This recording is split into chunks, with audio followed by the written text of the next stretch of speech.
आज ये वीडियो जो है ये मैं बना रहा हूँ क्योंकि बहुत ही बुरे ऐसी वारदात हुई या ऐसी चीज़ें हुई जिसके लिए आज हम लोगों को अपने वाइट एप्रन यानी कि अपना जो हम लोग मेडिकल प्रोफेशन है उस पर ख़तरा जैसा लग रहा है। ठीक है, ऐसा क्यों है? ऐसा इसलिए है कि एक कांड, जैसा कि आप सबको पता होगा, वेस्ट बंगाल में हमारे एक डॉक्टर के साथ में जो चीज़ हुई, ठीक है, उसका जो हुआ वो एक केस वहाँ पे चल रहा था। तुरंत उत्तराखंड में हमारी एक नर्स के साथ में भी गलत हुआ। हॉस्पिटल से ड्यूटी करने के बाद घर जाते हुए उनका रेप किया गया और उनको मार दिया गया। ठीक है, तो ये चीज़ें मतलब line by line, continue by continue, एक के पीछे एक हो रही हैं। इससे हम क्या समझें? हमें बहुत सारी हमारी दिक्कतें हैं, बहुत सारे हमारे सवाल हैं, बहुत सी ऐसी चीज़ें हैं जो हमें चाहिए हमारे गवर्नमेंट से। ठीक है, हम लोग यहाँ पे रात भर ड्यूटी करते हैं, सब कुछ करते हैं, इसलिए नहीं कि हम लोगों का रेप कर दिया जाए, हमारे स्टाफ का रेप कर दिया जाए, मारा पीटा जाए या कुछ ऐसा करा जाए। हम लोग ये डिज़र्व नहीं करते हैं। ठीक है, ये उसके बाद भी आप ये समझिए कि कोई एक्शन नहीं लिया जा रहा है, चीज़ों को दबाया जा रहा है। पुलिस ने या जिसने भी, किसी भी चीज़ में, प्रशासन ने वहाँ पे तोड़फोड़ कर दी, सबूत मिटाने की कोशिश की गई या जो भी हुआ, what ever the matter is, but हम लोग प्रोटेस्ट करने के लिए आज उतरे हैं। मैं, मेरे साथ के सारे स्टाफ, मेरे साथ के सारे डॉक्टर, पूरा आरएमएल अस्पताल और लखनऊ के जितने भी सरकारी अस्पताल हैं सारे यहाँ पे आए हैं। हम लोग लखनऊ में 1090 चौराहा गोमती नगर में हैं। हम लोग प्रोटेस्ट कर रहे हैं, साइलेंटली अपनी बातों को रख रहे हैं, सवाल पूछ रहे हैं प्रशासन से कि ऐसा क्यों है, ऐसा क्यों हो रहा है बार बार। क्या मतलब हम 12 घंटे 36 घंटे ड्यूटी करके हम इतना भी नहीं डिज़र्व करते हैं कि हमें सुखी से और शांति से हम लोग कहीं रेस्ट कर सकें, बेखौफ होकर कहीं लेट सकें, कहीं सो सकें? कोविड में जब पूरा देश, पूरी दुनिया जब जूझ रही थी, तब हम मेडिकल स्टाफ थे जिन्होंने इतना कुछ करा, सब कुछ करा, और आज हम ही मेडिकल स्टाफ के अगर ऊपर कुछ हुआ है तो चीज़ें ऐसी हैं कि उस केस की जांच तक नहीं की जा रही है। ये सही नहीं है, इसीलिए हम लोग प्रोटेस्ट करने के लिए उतरे हैं। RML, Ram Manohar Lohia institute of medical college Lucknow, SGPGI, KGMU, Balram, सारे जितने भी गवर्नमेंट कॉलेजेस हैं, हम सब यहाँ प्रोटेस्ट कर रहे हैं, जिससे हमारी मांगे जो हैं वो गवर्नमेंट तक, वो एडमिनिस्ट्रेशन तक पहुँचें और एक वैलिड या एक वाजिब कोई सॉल्यूशन निकाला जाए, जिससे आने वाले समय में हमारे साथ ऐसा ना हो। अब मैं आपको दिखा रहा हूँ यहाँ कितने सारे लोग हैं, सब मेडिकल स्टाफ हैं।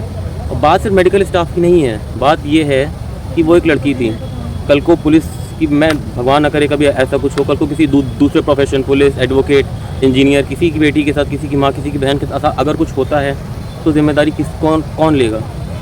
हम लोग तब तक वेट करें कि किसी और प्रोफेशन के साथ हो या कोई आम आदमी के साथ हो, तो इतना कौन खड़ा रहेगा?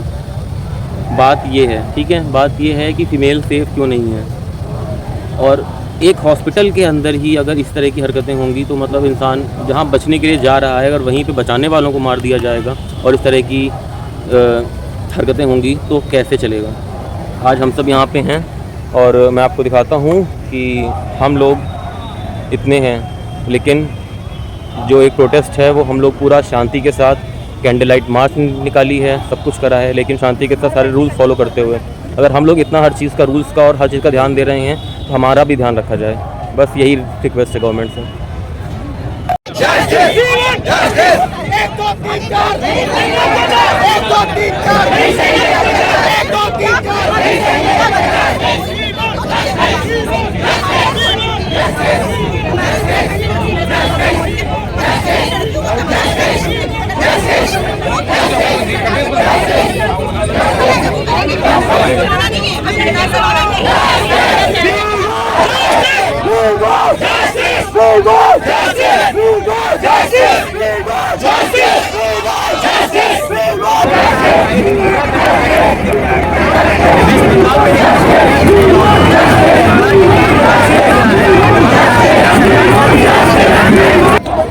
करके खाली उन्हें पैसे देने चाहिए।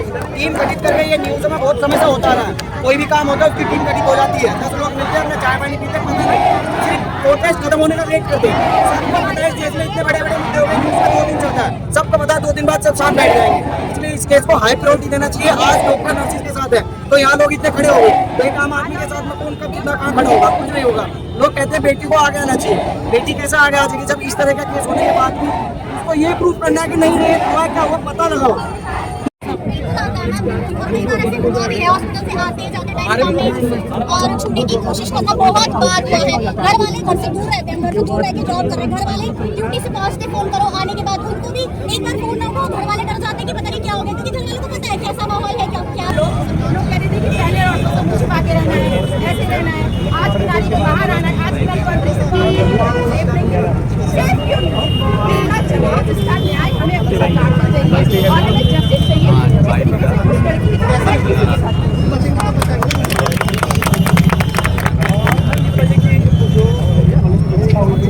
सीबीआई जांच हो गई, उसका आंसर मिले हमें। अब उसका आंसर चाहिए। जांचें तो बहुत सारी होती हैं। आपको पता है निर्भया में जो जांच हुई थी वो कितने साल चली है? आप बताइए निर्भया की जांच कितने साल चली है? उस माँ से पूछिए वो जांच कितने साल चली है, कितने लोग उसमें करते हैं कि लड़कियों को हम लोगों ने तमाशा बना रखा है सरकार ने। आप कहते हो सेफ है, आप कहते हो सेना में पहुंच गई, आप कहते हो अंतरिक्ष में पहुंच गई, आप कहते हो यहाँ पहुंच गई, वहाँ पहुंच गई, लेकिन आपकी ही भूमिका लोग हैं जो हम लोग सेफ नहीं हो पा रहे हैं, बिल्कुल नहीं हो पा रहे। मुझे इसका न्याय अपने प्रधानमंत्री जी से चाहिए। ममता बनर्जी जी ने जैसे बोला कि हम देख रहे हैं, हम कर रहे हैं, ये सरकार क्या कर रही है? एक दूसरे के ऊपर ब्लेम लगा रही है। कांग्रेस कहती है उनसे पूछो, भाजपा कहती है उनसे पूछो, क्यों हम किसी से पूछे? हमें जस्टिस चाहिए, हमें सेफ होना है।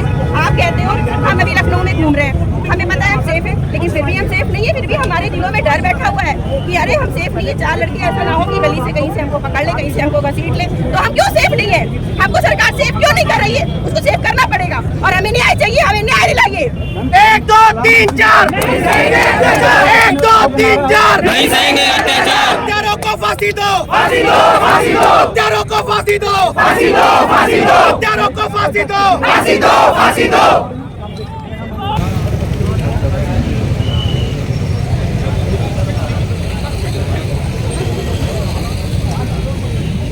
अब भी जिसका खून न खौला, खून नहीं वो पानी है, अब भी जिसका खून न खौला, खून नहीं वो पानी है। न्याय दो, न्याय दो, न्याय दो, न्याय दो।